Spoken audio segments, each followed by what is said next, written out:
देव को पूर्व में बहुत लोटा भर भर के जल चढ़ाया होगा, इसलिए शिव जी ने कृपा कर कर आप सभी पर बड़ी करुणा करी है और पूरा सावन का महीना छत्तीसगढ़ वालों को प्राप्त हुआ है। बहुत बहुत साधु, बहुत बहुत साधु। एक क्षण की भी सुन ली वो तुम्हारा कल्याण करने वाला। और कितने साधुता है, कितनी साधुता।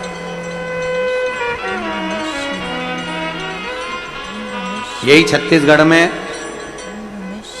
सावन की प्रदोष भी आएगा, इसी छत्तीसगढ़ में सावन की शिवरात्रि भी आएगी, इसी छत्तीसगढ़ में भगवान देवाधिदेव महादेव की पुण्यमय कथा भी चलेगी। सावन की शिवरात्रि कब की है? सावन की शिवरात्रि है 2 अगस्त की। कितने तारीख की? 2 अगस्त। पूरे भारत में ही नहीं, पूरे विश्व में, देश और विदेश में लोग ऑनलाइन पूजन करते हैं। उस दिन शिव भगवान का पार्थिव शिवलिंग बनाते हैं,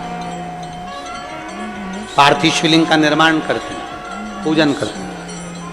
तो 2 अगस्त को हम जहां रहेंगे वहां से लाइव शाम को 7 बजे आप और हम, पूरा देश और पूरा विश्व, शाम को 7 बजे से 8 बजे तक 1 घंटे सावन की शिवरात्रि के दिन पार्थिव शिवलिंग का पूजन कर कर भगवान से अपने मन चाहा वर प्राप्त। इसमें क्या क्या सामान चढ़ेगा वो आप लोग लिख लीजिए। जो नहीं लिख पाएंगे उनको बाद में आस्था चैनल के माध्यम से टीवी पर उसको प्रसारित कर दिया जाएगा। 1 लोटा जल, 21 दाने गेहूं के, 5 कमलगट्टे, 108 चावल के आखे दाने। वैसे तो सबको याद होंगे पहले के भी। 108 चावल के दाने, आखे मतलब सेगे, 21 काली मिर्ची, 1 चुटकी काली तिल, 1 धतूरा, 7 बेलपत्र, 7 शमी पत्र, 7 लाल फूल, गुलाब के मिल जाए तो श्रेष्ठ है, नहीं तो कोई लाल फूल दूसरा मिल जाए वो भी श्रेष्ठ है। 7 पुष्प सादे जो पूजन में चढ़ाने के लिए, दूध, दही, घी, शक्कर, इत्र, गंगाजल, चंदन, 3 गोल सुपारी, पूजन वाली सुपारी, रोली, मौली, अभीर, मौली मतलब लच्छा नाड़ा बांधने वाला, अभीर, गुलाल, पीला चंदन, चावल पूजन के लिए, कपूर, 2 दीपक घी के, 1 जलाकर रखने के लिए, 1 आरती करने के लिए, 2 जनेऊ, 1 गणेश जी के लिए, 1 शिव जी के लिए, लौंग, इलायची, पान के पत्ते, मिट्टी का पार्थिव शिवलिंग। अपने नगर में, अपने गांव में, अपने गमले में जो मिट्टी हो उसका पहले से शिवलिंग बना के रख लेना।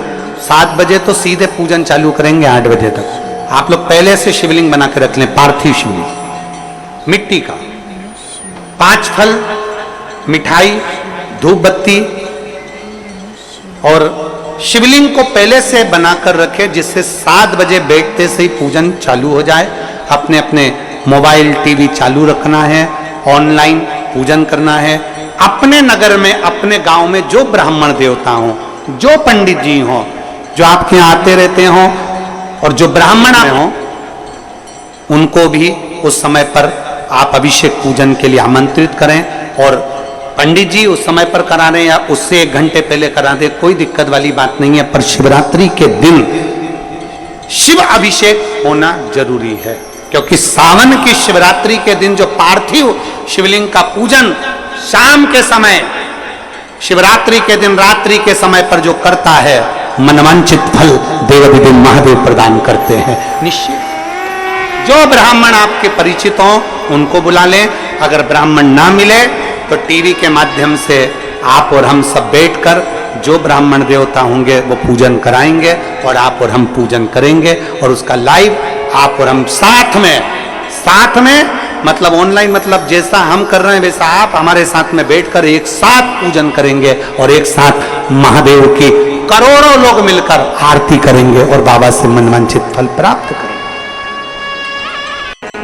ये कावड़, इसमें दो तो पानी के कलश रहते हैं, दो पानी के लोटे रहते हैं, भक्ति की डोरी बंधी होती है, और एक बांबू एक बांस लगा रहता है। इसमें मूलतः डंडे का प्रयोग में बांस का प्रयोग किया जाता है।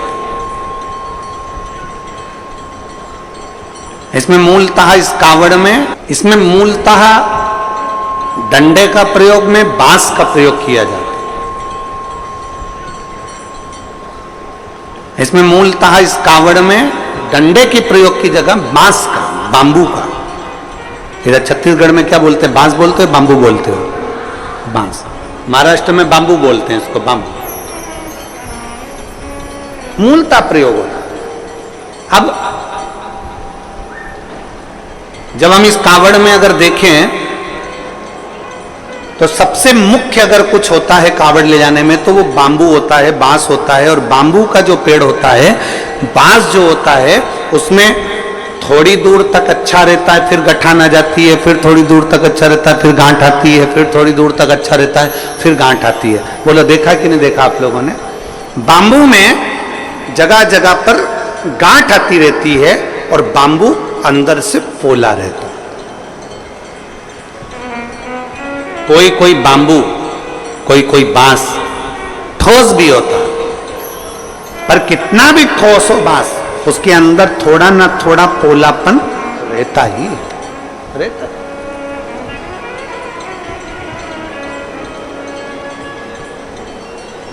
शादी में, विवाह में, जन्म में, मरण में, मृत्यु के समय पर भी बांबू का, बांस का प्रयोग किया जाता है आखिरी तक। और कावड़ चढ़ाने के लिए भी जिस बांस को पकड़ा जाता है, जिस बांबू को पकड़ा जाता है, जिसमें दो कलश बंधे होते हैं, उसको हम पूरे समय अपने हाथ में, कंधे पर, दोनों कंधे पर किसी भी तरह से उसको लेकर सावन के महीने में शंकर जी के पास जाते हैं। उसका कारण क्या है? क्यों, किस लिए? और बोलते बोलते जा रहे हैं, बोल बम बोल बम बोल बम बोल बम बोल बम बोल बम बोल बम, बोलते बोलते।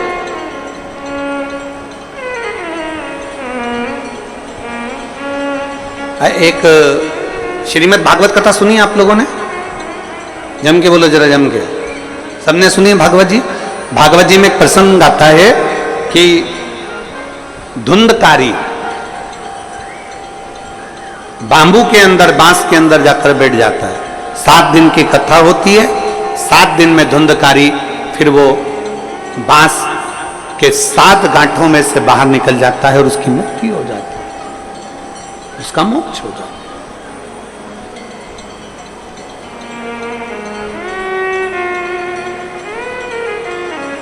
एक बांस कंधे पर लिया, 2 लोटे, 2 कलश उसमें बंधे, और उसको हमने पकड़कर बोल बम बोल बम बोल बम बोल बम बोलते बोलते बोलते बोलते चल।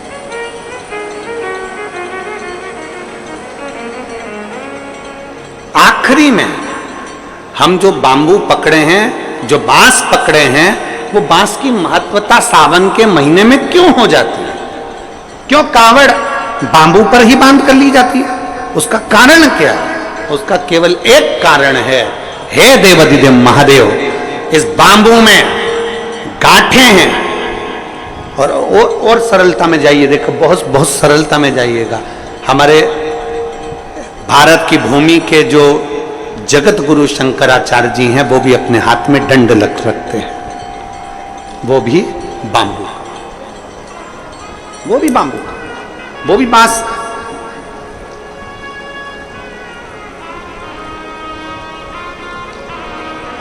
वो भी बांस का।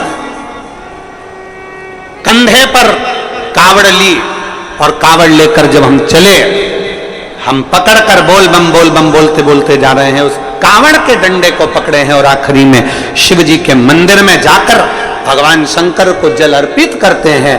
और जल अर्पित कर कर हम जब वापिस अपने भवन की ओर आते हैं तो देव अधिदेव महादेव के उस भाव में भगवान शंकर की भक्ति कहती है, शिव महापुराण की कथा कहती है। वो बांबू जिसमें बहुत सारी गांठें हैं और वो गांठें स्वयं शिव शंकर की कथा कहती है।